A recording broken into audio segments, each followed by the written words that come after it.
Supreme court में आज कोयटा कत्ल केस की समाअत होगी। चीफ जस्टिस उमर अता बंदयाल की सरबराही में 3 रुकनी बेंच इस केस की समाअत करेगा। याद रहे कि बलूचिस्तान में एक वकील कत्ल हुआ था जिसकी FIR इमरान खान के खिलाफ काट दी गई थी। इस केस में इमरान खान के वकील अली एजाज बुटर पेश होंगे। इस केस के हवाले से इमरान खान के वकील अली एजाज बुटर ने कुछ तफसीलात बताई हैं। आइए वीडियो मुलाहिजा कीजिए।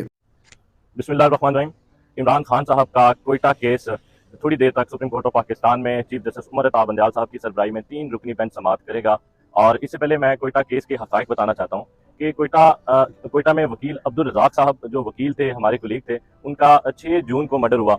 और मर्डर उनका जो मुकामी लोगों से सारी इन्वेस्टिगेशन, सारी बातों से पता चला कि उनकी 3 कबाइल में दुश्मनी थी। और 3 कबाइल में उनकी डेरा मुराद जमाली से उनका पुराना ताल्लुक था। 3 कबाइल में उनकी दुश्मनी थी और इस दुश्मनी की बिना पे कई अफराद का कत्ल हो चुका था। और इसी दुश्मनी की बुनियाद पे इन्होंने CB बेंच जो बलूचिस्तान हाई कोर्ट का है, उधर से अपने केसेस को ट्रांसफर करने के लिए एप्लीकेशन दी रजिस्ट्रार हाई कोर्ट को कि मैं दुश्मनी की बिना पे इधर केसेस नहीं कर सकता। मेरे तमाम केसेस कोयटा हाई कोर्ट जो principal Balochistan high court Quetta में जो प्रिंसिपल जो है सीट है, उधर मेरे तमाम केसेस को ट्रांसफर कर दिया जाए। जो बाद ट्रांसफर भी कर दिए गए। 6 जून को इनका मर्डर होता है। प्राइम मिनिस्टर जो एक्स प्राइम मिनिस्टर है शहबाज शरीफ, उनके मशीर अता तारड़ साहब 6 जून को जब अभी उनकी लास्ट ट्रॉमा सेंटर कोयटा में पड़ी हुई थी तो 2 बजे के करीब इधर उन्होंने प्रेस कॉन्फ्रेंस की और उस सारी प्रेस कॉन्फ्रेंस में इमरान खान साहब को इस कत्ल के इल्जाम लगाना शुरू कर दिए।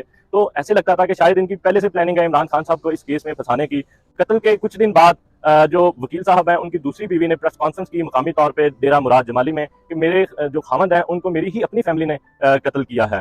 तो सारे केसेस में जितने भी इमरान खान साहब के केसेस बनाए गए, क्योंकि इमरान खान साहब ने तो कानून की बालादस्ती, आइन की हुक्मरानी के लिए 27 साल स्ट्रगल किया। सारी स्ट्रगल में आज तक उन्होंने कोई कानून नहीं तोड़ा। आज तक जो है वो कोई कानून जो है वो कोई उन पर FIR तक नहीं हुई और आज तक उन्होंने हमेशा इंसानी जान की कदर किया है। तो वो कैसे कोयटा के वकील साहब के मर्डर में मुलव्वस हो सकते हैं जिनको वो जानते तक नहीं थे। जो इल्जाम लगाए गए कि उन्होंने कोई पटिशन दायर की हुई थी इमरान खान साहब के खिलाफ कि जो उन्होंने 2022 को जो असम्बलियां डिसॉल्व की, कौमी असम्बली, तो इस कौमी असम्बली को उन्होंने डिसॉल्व किया तो वो उन्होंने आर्टिकल 6 के मुतकब हुए हैं। वो एक पटिशन इन्होंने दायर की हुई थी। तो वो उस पटिशन में क्योंकि केसेस की फेजेस होते हैं, स्टेजेस होते हैं, तो उस स्टेज में अभी तक इमरान खान साहब को उस केस में कोई नोटिस तक नहीं मिला था।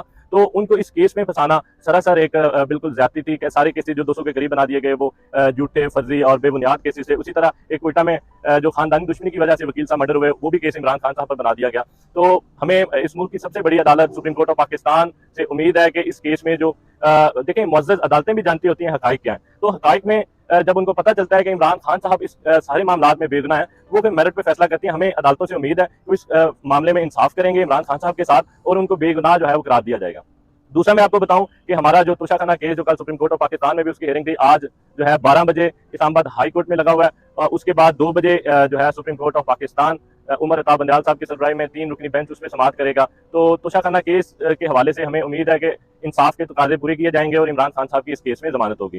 फिर मैं आपको बताऊं कि जो केसेस जिनमें इमरान खान साहब को की जमानतें खारिज की गई हैं, उन केसेस में हमने प्रोटेक्शन के लिए एप्लीकेशन पटिशन जो है वो दायर कर दी है सुप्रीम कोर्ट ऑफ पाकिस्तान में। हमें उम्मीद है कि हमने जो इस्तदा की हुई है कि इमरान खान साहब की गैर कानूनी गिरफ्तारी के बाद एक ऐसा केस जो बोगस केस बना के उसको 5 अगस्त को जल्दी और उजलत में फैसला दे दिया गया और इमरान खान साहब को अटक जेल में बंद कर दिया गया। तो उसके बाद जितनी जमानतें उनकी खारिज हुई हैं अदालतों से, तो हमने प्रोटेक्शन मांगी है कि उसमें इमरान खान साहब को किसी केस में गिरफ्तारी से रोका जाए। तो हमें इंसाफ की उम्मीद है। इंशाल्लाह आज का दिन बहुत जो है वो अहम दिन है। इंशाल्लाह हमें उम्मीद है कि हक और सच के फैसले होंगे।